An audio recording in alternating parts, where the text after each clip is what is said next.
الحمد لله رب العالمين والصلاة والسلام على سيد المرسلين وخاتم النبيين. اعوذ باللہ من الشیطان الرجیم. بسم اللہ الرحمن الرحیم. سورۃ مریم آیت نمبر 77 سے. افرأیت الذی کفر بآیاتنا وقال لأوتین مالا وولدا.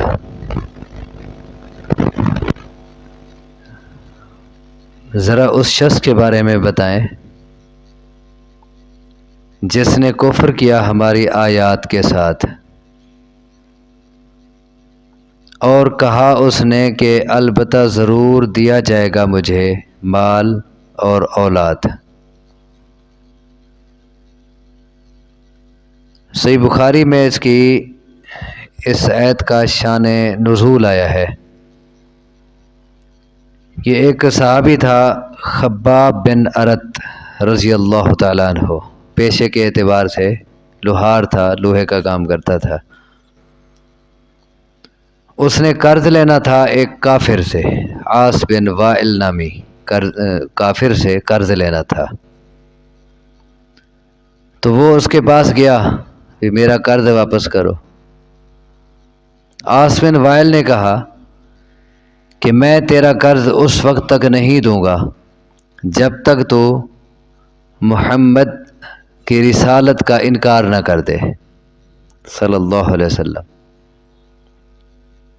خباب بن ارت نے کہا کہ اگر تو مر بھی جائے نا اور مر کے دوبارہ زندہ ہو کے آ جائے تب بھی میں رسول اللہ صلی اللہ علیہ وسلم کی رسالت کا انکار نہیں کر سکتا. اس نے کہا اچھا چلو پھر جب میں مر کے دوبارہ اٹھوں گا نا وہاں بھی مجھے مال اولاد ملے گی، پھر وہاں لے لینا. اللہ تبارک و تعالیٰ نے اس کے جواب میں یہ آیات نازل کی. افرأیت الذی کفر بآیاتنا، کیا آپ نے اس شخص کو دیکھا ہے جس نے ہماری آیات کے ساتھ کفر کیا. وقال لأوتین مالا وولدا، اور کہا البتہ ضرور دیا جائے گا مجھے مال اور اولاد.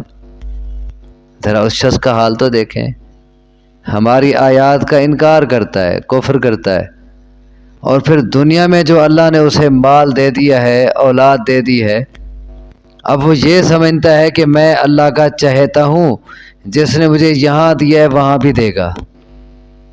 کیا ایسا شخص دیکھا ہے آپ نے؟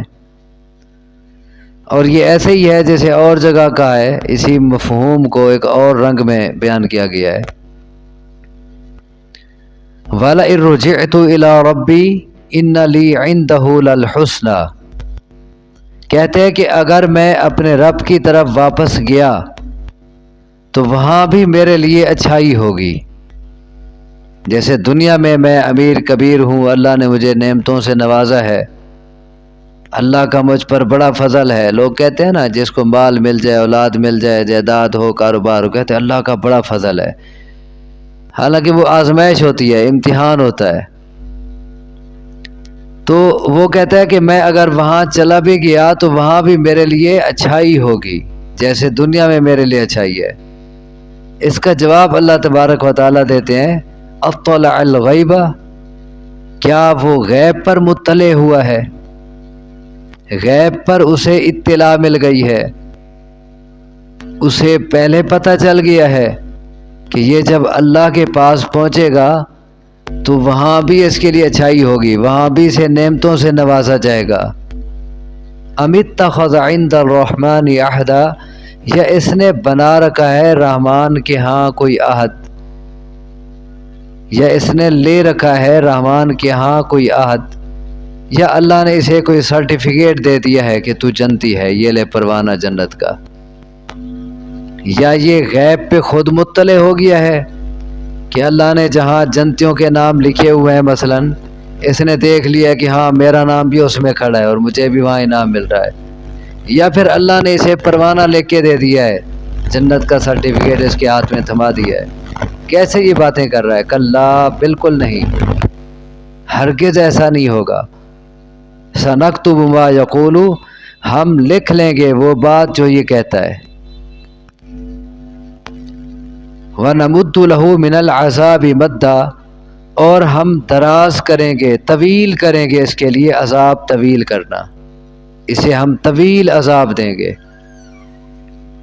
یہ تو یہ تمنائیں لگائے بیٹھا ہے اور اس امید پہ کھڑا ہے کہ جیسے یہاں دنیا میں مجھے مزے کرائے گئے ہیں آخرت میں بھی ایسا ہوگا۔ یہ بات نہیں ہے، وہاں اس کے لیے طویل عذاب ہوگا۔ باقی دنیا کا جو مال و اسباب ہیں، وَنَرِثُهُ مَا يَقُولُ وَيَأْتِينَا فَرْدًا، اور ہم وارث بن جائیں گے اس چیز کے جو یہ کہہ رہا ہے۔ دنیا سے مرتے ہی جاتے ہی اس کا جو کچھ ہے اس کے وارث تو ہم ہوں گے۔ اس کا مال ہے، جائیداد ہے، جو کچھ ہے، جو ہی یہ مرے گا یہ ساتھ لے کے تو نہیں جائے گا دنیا کے مال، دنیا کی جائیدادیں، اس کے وارث پیچھے ہم ہوں گے۔ اور قیامت کے دن وَيَأْتِينَا فَرْدًا، آئے گا ہمارے پاس اکیلا، فرد، تنہا، وہاں خالی ہاتھ آئے گا۔ وہاں تو جسم پہ کپڑے بھی نہیں ہوں گے، وہاں تو پاؤں میں جوتا بھی نہیں ہوگا، اور یہ کہتا ہے مجھے وہاں مال ملے گا اور اولاد ملے گی اور پھر وہیں لے لینا۔ آج کل بھی لوگ کہتے ہیں جی اچھا وہیں لے لینا، حساب کا ڈر دل سے ختم ہو گیا۔ فرمایا ہم وارث بن جائیں گے اس کے جو وہ کہتا ہے، اور آئے گا ہمارے پاس فردا، اکیلا۔ اسی بات کو اللہ تبارک و تعالی نے ایک اور طرح بیان کیا ہے، پیچھے سورۃ انعام میں آپ پڑھ چکے ہیں۔ جب قیامت کے دن اللہ کے سامنے لوگ پیش ہوں گے نا، تو انہیں کہا جائے گا وَلَقَدْ جِئْتُمُونَا فُرَادًا، تم ہمارے پاس اکیلے آ گئے ہو، کما خلقناکم اول مرہ، اس حالت میں جس حالت میں ہم نے تمہیں پہلی بار پیدا کیا تھا۔ تمہارے جسم پر کپڑے نہیں تھے، پاؤں میں جوتا نہیں تھا، ننگے تھے، بغیر ختنے کے تھے۔ ہم نے تمہیں اسی طرح پیدا کیا، اسی طرح دوبارہ اٹھایا ہے جس طرح تمہیں پہلی بار پیدا کیا تھا۔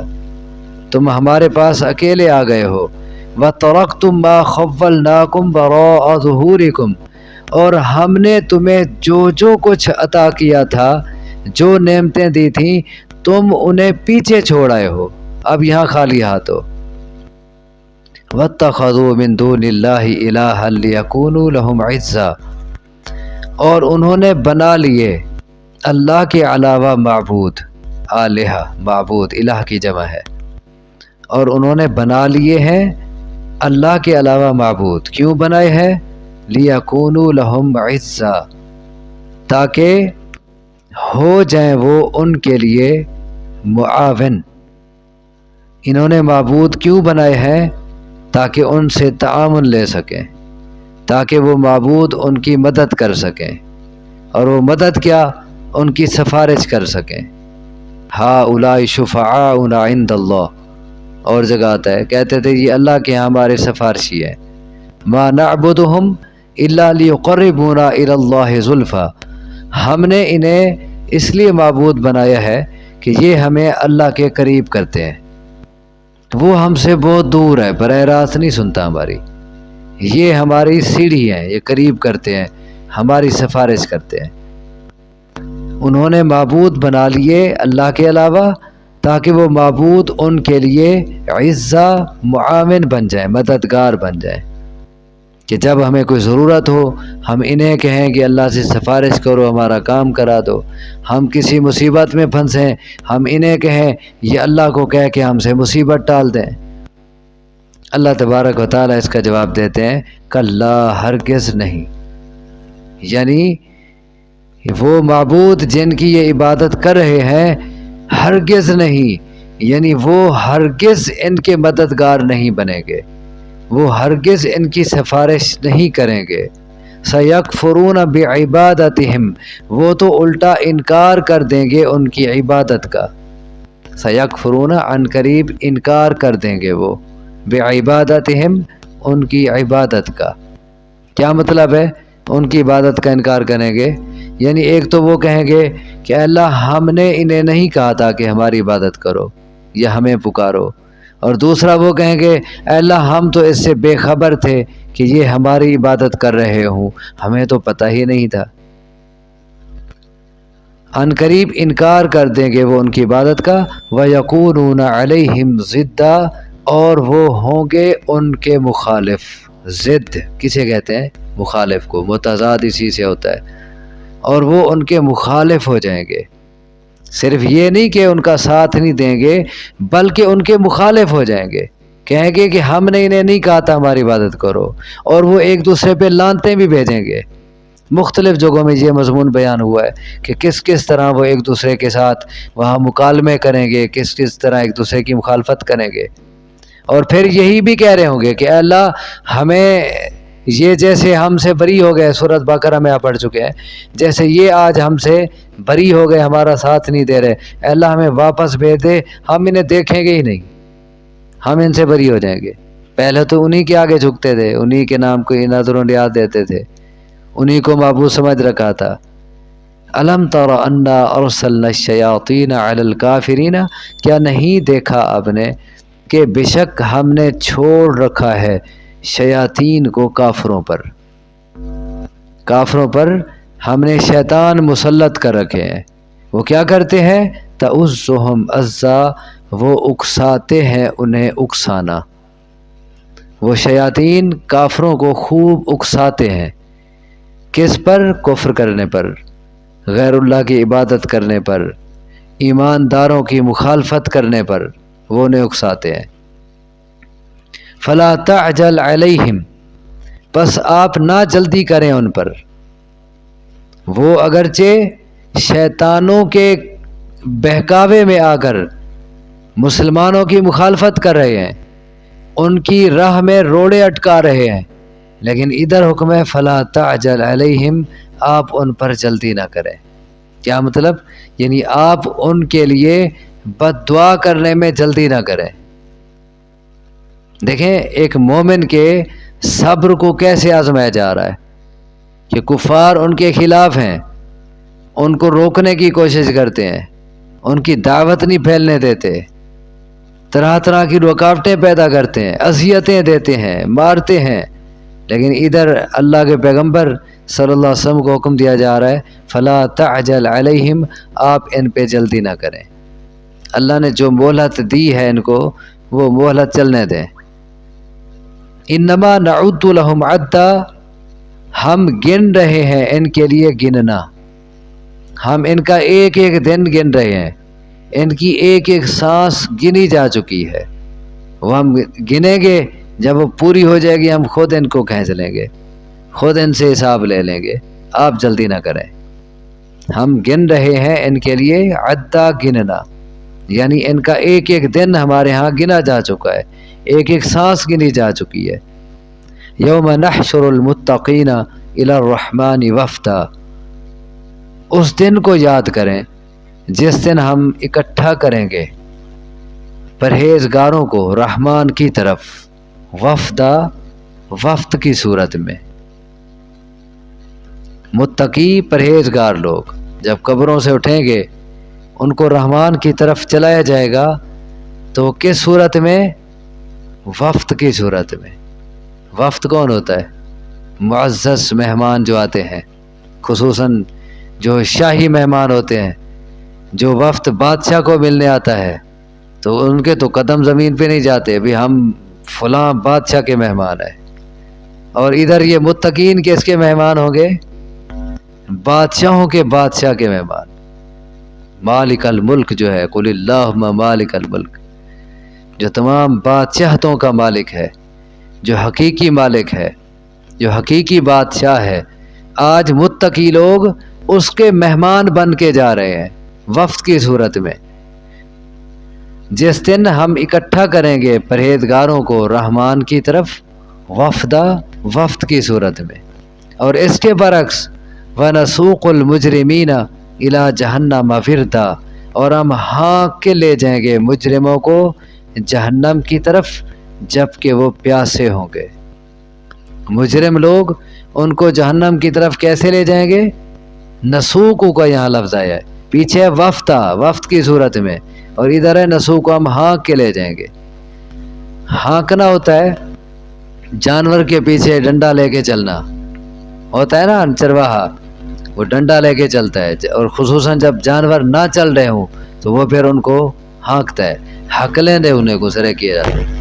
ایسے فرشتے ان کو ہانک کے لے جائیں گے زبردستی، وہ نہیں جانا چاہیں گے جہنم میں، ان کو زبردستی ہانک کے لے جائیں گے جہنم کی طرف، اور اس ایسی حالت میں وردا جب کہ انہیں سخت پیاس ہوگی۔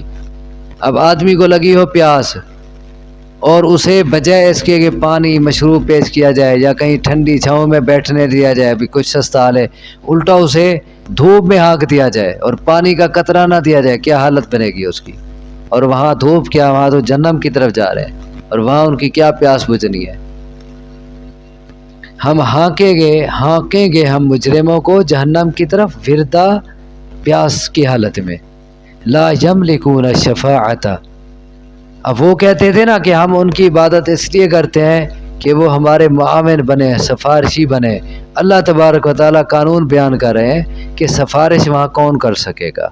لا یملکون الشفاعۃ، نہیں اختیار رکھیں گے وہ شفاعت کا، سفارش کا، الا من اتخذ عند الرحمن عہدا، مگر وہ جس نے بنا رکھا ہے رحمان کے ہاں عہد۔ سفارش صرف وہ کر سکے گا جس نے رحمان کے ہاں عہد بنا رکھا ہے۔ اس عہد سے مراد ہے جو کلمہ پڑھتا ہے، جو اللہ تبارک و تعالیٰ کی توحید کا اقرار کرتا ہے، جو سچا مومن ہے، صرف وہ اللہ کے سامنے اللہ کی اجازت سے بول سکے گا، اور اس کے حق میں بولے گا جس کا اللہ کے یہاں عہد ہوگا۔ یہ دونوں کے متعلق ہے، یہ دونوں کے معنی میں ہے کہ جس نے رحمان کے یہاں عہد بنا رکھا ہے اس کی سفارش ہوگی، اور جس نے رحمان کے یہاں عہد بنا رکھا ہے وہی سفارش کر سکے گا۔